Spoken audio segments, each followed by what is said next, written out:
Assalamualaikum warahmatullahi wabarakatuh. Halo semuanya, salam sejahtera bagi kita semua. Sebelumnya izinkan saya memperkenalkan diri. Nama saya Zahra Zaskia Mekah Kurniawan dari kelompok 8 yang beranggotakan Devi Askiani Zahra, Najmi Zuhair, Raffi Nisa Amelia Fajri, dan juga Siti Aisyah Azkia. Nah, kami di sini akan menjelaskan tentang apa sih sebenarnya aliran psikologi kognitif itu. Nah, aliran psikologi kognitif itu kalau berdasarkan definisi itu suatu ilmu yang mempelajari proses mental yang bersifat mendasar kayak memori, terus persepsi, ada perhatian, bahasa dan juga pengambilan keputusan. Nah, di sini saya mau jelasin nih satu-satu apa sih persepsi. Jadi kalau persepsi itu cara individu menginterpretasikan dan memahami informasi yang diterima melalui panca indera. Terus ada memori. Memori itu proses penyimpanan dan pengambilan informasi yang dipelajari sebelumnya. Terus ada bahasa dan pengambilan keputusan, itu cara individu membuat pilihan atau keputusan berdasarkan informasi yang tersedia. Nah, di dasar pemikiran ini juga tuh para pemikir menggunakan analogi dengan komputer juga untuk menggambarkan cara kerja pikiran manusia. Jadi mereka melihat pikiran sebagai sistem yang memproses informasi kayak komputer gitu. Jadi kognitif itu bisa juga didefinisikan sebagai studi tentang cara informasi diproses oleh sistem saraf dan otak untuk menciptakan perilaku sadar. Nah, untuk tokoh dan teori selanjutnya akan dibacakan oleh Raffi Nisa. Baik, saya Raffi Nisa Amelia Fajri. Di sini saya akan melanjutkan presentasi mengenai poin kedua, yaitu tokoh dan teori aliran kognitif. Yang dimana teori yang akan saya jelaskan ini lebih membahas kepada proses belajar manusia. Langsung saja, seperti yang bisa kita lihat bersama, teori yang pertama ada teori perkembangan kognitif dari Jean Piaget. Menurut Jean Piaget, perkembangan kognitif merupakan suatu proses genetik. Kemudian, Piaget ini membagi proses belajar menjadi 3 tahap. Yang pertama, asimilasi, yaitu tahap penyatuan informasi baru ke struktur kognitif yang sudah kita ketahui. Selanjutnya, akomodasi, yaitu tahap penyesuaian antara struktur kognitif yang sudah kita ketahui ke dalam informasi yang baru. Dan tahap ketiga yaitu ada ekuilibrasi, penyesuaian berkelanjutan antara asimilasi dan akomodasi. Teori kedua yaitu teori dari Jerome Bruner. Jerome Bruner mengatakan bahwasannya perkembangan kognitif manusia itu berkaitan dengan budaya, atau lebih tepatnya perkembangan kognitif manusia dipengaruhi oleh lingkungan kebudayaan. Jerome Bruner membagi tahap perkembangan kognitif ke dalam 3 tahap. Yang pertama itu enaktif, tahap melakukan suatu aktivitas untuk memahami lingkungan sekitar melalui observasi. Kedua itu ikonik, tahap di mana manusia melihat dunia melalui gambar dan visualisasi verbal. Nah, yang dimaksud dengan manusia di sini adalah siswa, sedangkan yang dimaksud dunia di sini adalah pengetahuan. Dan tahap ketiga menurut Jerome Bruner yaitu simbolik, tahap di mana manusia memahami dan menggambarkan gagasan abstrak menggunakan simbol, bahasa, dan logika. Terakhir ada teori meaningful learning dari David Alswell. David menyebutkan bahwasannya belajar akan lebih bermakna jika memadukan pengetahuan yang sudah dimiliki dengan pengetahuan yang baru. Dan David juga mengatakan bahwasannya belajar akan lebih baik jika materi pelajaran dijelaskan dan dipresentasikan kepada siswa atau biasa disebut sebagai advanced organizer.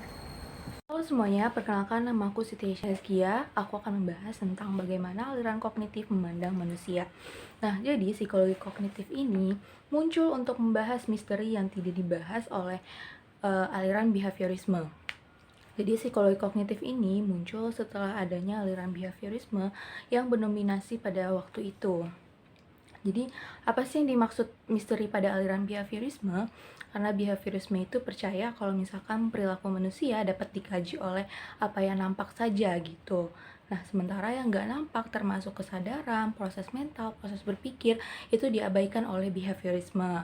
Nah, apa yang diabaikan oleh behaviorisme lah yang menjadi fokus utama psikologi kognitif.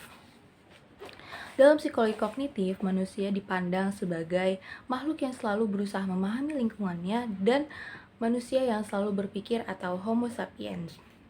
Nah, maksudnya yang selalu memahami lingkungan itu apa sih? Nah, jadi di sini aku akan mencoba mengaitkan juga dengan teori behaviorisme agar lebih tergambar oleh teman-teman, karena bisa dibilang juga psikologi kognitif ini sedikit menentang teori yang dikemukakan oleh aliran behaviorisme. Nah, jadi behaviorisme ini juga percaya kalau misalkan perilaku manusia itu ditentukan oleh lingkungannya. Tapi psikologi kognitif mempercayai kalau misalkan manusia itu berusaha memahami lingkungannya gitu. Jadi maksudnya bukan lingkungan yang menyetir manusia kayak apa yang dianggap oleh behaviorisme, tapi manusialah yang bisa mengatur lingkungannya gitu. Nah, jadi menurut behaviorisme itu manusia itu ditentukan oleh lingkungannya. Tapi psikologi kognitif gak percaya akan hal itu. Behaviorisme percaya kalau misalkan manusia itu korban pasif dari lingkungannya, sementara menurut psikologi manusia bisa secara aktif mengatur apa yang dialaminya.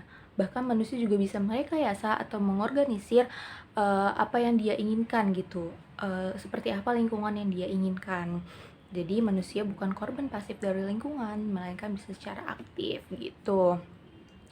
Nah, terus ada juga manusia yang selalu berpikir. Descartes dan Kant menyimpulkan bahwa jiwa atau mind yang menjadi sumber utama pengetahuan, bukan panca indera. Nah, kalau panca indera sumber utama pengetahuan kan apa yang nampak aja gitu, apa yang bisa dirasakan oleh panca indera. Tapi dalam psikologi kognitif, jiwa atau mind lah yang menjadi alat utama sumber pengetahuan. Nah, jiwa atau mind dijelaskan dalam psikologi kognitif bagaimana pikiran melakukan menstrukturisasi dan organisasi terhadap pengalaman-pengalaman yang ada, dan pikirannya itu membuat pengalaman tersebut menjadi bermakna gitu. Jadi jiwa menafsirkan pengalaman indrawi secara aktif gitu. Nah, manusia tidak memberikan respons terhadap stimuli secara otomatis. Manusialah yang menentukan makna stimuli itu, bukan stimuli itu sendiri. Nah, maksudnya gimana sih? Ini balik lagi ke teori behaviorisme yang mereka percaya manusia itu didasari oleh stimuli dan respons untuk merubah perilakunya. Padahal di antara stimuli dan respons itu ada fungsi kognitif yang menjembatani. Fungsi kognitif itu seperti apa sih? Kayak proses-proses mental, proses berpikir, attention, persepsi, ingatan, bahasa, dan cara manusia memecahkan masalah itu termasuk ke dalam fungsi kognitif. Jadi respons itu nggak semata-mata hadir secara otomatis dari munculnya stimuli, tapi ada fungsi kognitif yang menjembatani antara stimuli dan respons tersebut gitu. Contohnya gimana sih? Kayak kemarin yang udah dijelaskan saat kelas PIP tentang kita kalau misalkan dikasih stimuli suruh bilang makasih pas kakaknya nyuruh kita duduk. Nah, kita kan gak otomatis langsung bilang makasih, walaupun itu emang tujuan dari behaviorisme. Tapi kita bisa menentukan apa yang kita inginkan untuk kita keluarkan respons dari stimuli itu. Kita bisa menerima stimuli itu, ataupun kita juga bisa menolak stimuli tersebut. Contohnya kalau misalkan kita menerima, kita akan bilang makasih, tapi kalau kita menolak, ya kita diam aja sebagai respons terhadap stimuli tersebut. Jadi manusialah yang menentukan respons terhadap stimuli tersebut, bukan stimuli tersebut yang menentukan responsnya gitu. Nah, jadi kurang lebih psikologi kognitif itu percaya kalau misalkan manusia itu bisa memahami lingkungan dan selalu berpikir. Penjelasan dari saya, semoga teman-teman semua bisa memahami bagaimana aliran kognitif memandang manusia. Makasih. Halo semua, saya Nazmi Zuhair dan saya ingin menjelaskan tentang salah satu faktor yang mempengaruhi cognitive flow atau aliran kognitif. Banyaknya faktor yang mempengaruhi pekerjaan, perkembangan ini diantaranya itu adalah faktor genetik atau bahasa lainnya tuh faktor hereditas dan faktor lingkungan. Contohnya itu yaitu keluarga, sekolah, dan masyarakat. Perkembangan ini tentu berimplikasi pada proses pembelajaran. Lalu, ada faktor yang merusak aliran kognitif.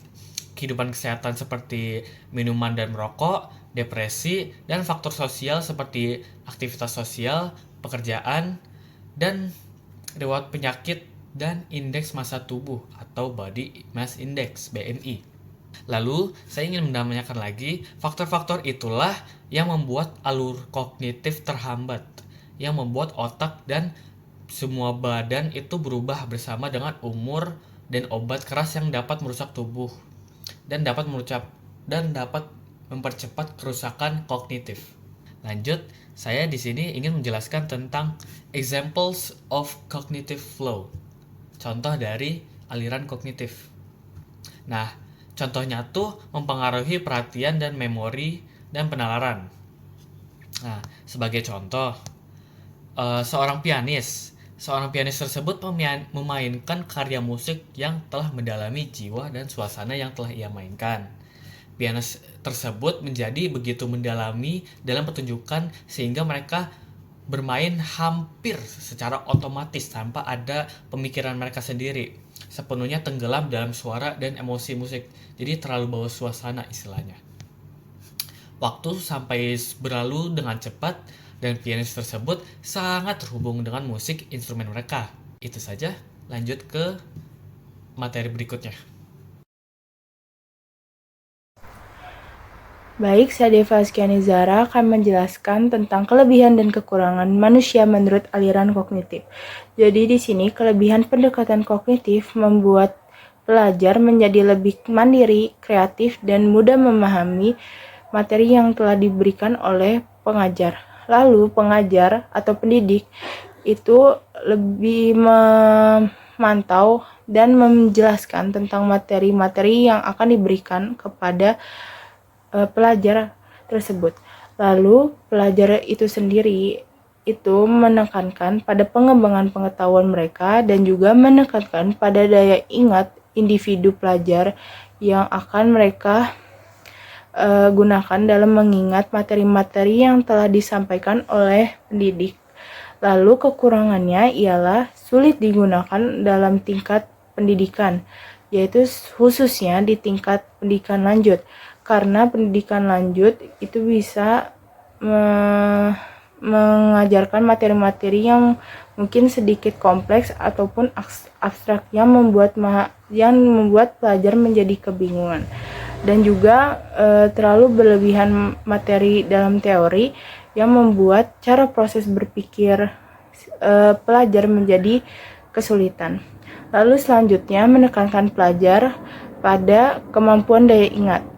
Karena kognitif ini menekankan daya ingat, tidak semua pelajar itu tidak mempunyai daya ingat yang sama. Mungkin ada yang daya ingatnya kuat atau daya ingat yang kurang. Lalu pengajar juga tidak terlalu memperhatikan cara belajar dari mengeksplorasi atau mengembangkan pengetahuan para pelajar. Jadi di sini pendidik hanya melihat hasil dari cara belajar mereka. Lalu terakhir membuat pelajar kesulitan dalam belajar. Ya, karena pendekatan kognitif ini hanya berdasarkan kepada materi-materi teori dibandingkan praktek-praktek yang ada. Baik, cukup demikian ke presentasi kelompok kami pada kali ini. Mungkin itu saja yang materi kami bisa berikan kepada teman-teman semuanya. Mohon maaf bila ada kekurangan dalam presentasi dan kesalahan dalam perkataan. Mohon dimaafkan, dan juga semoga presentasi kali ini bisa teman-teman pahami dan juga dipelajari. Sekian, terima kasih. Wassalamualaikum warahmatullahi wabarakatuh.